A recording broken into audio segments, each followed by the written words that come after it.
This is a 1930 Chevrolet sedan.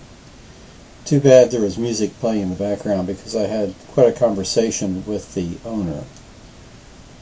The owner is the second owner of this car. He bought it from a lady who had stored it over winters in the garage.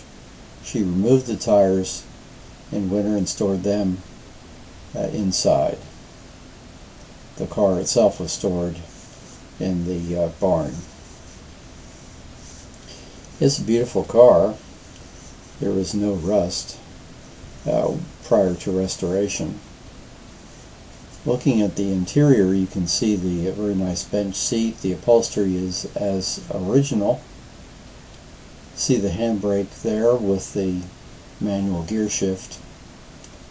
Notice the flower vase there on the center pillar.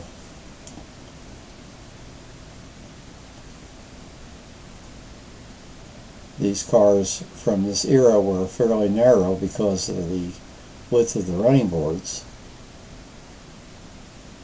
Notice the ashtray there on the dashboard. Very simple instrumentation.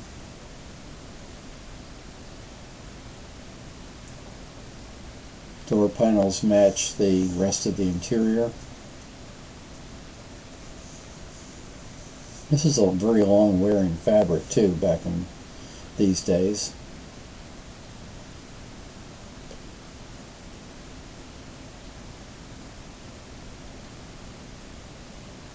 There's the running board. And the running board and fenders are made of that complementary color, black, and the rest of the car the owner believes to be Rangoon red.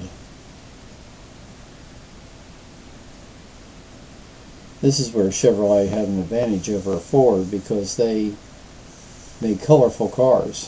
Ford had insisted on all black cars. Here you can see the solid wheel.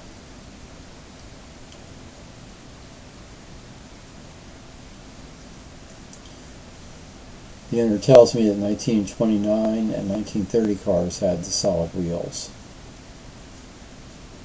In the back here you can see the single tail light there mounted in the middle of the spare tire. I really couldn't get a very good shot of it because I didn't want to show the license plate.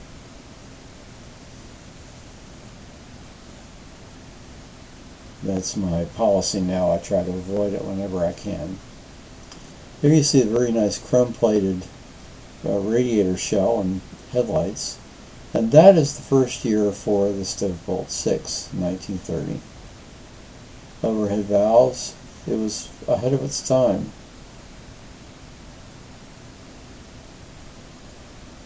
Very clean-looking engine compartment.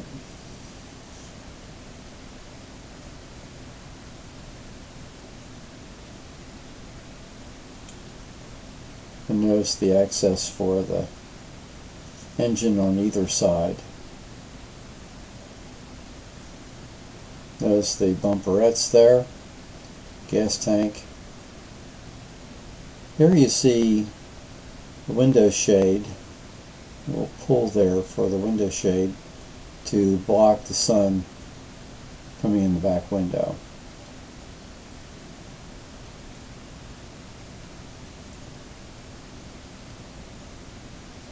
As with almost all cars of this vintage, the rear doors are suicide doors hinged in the back.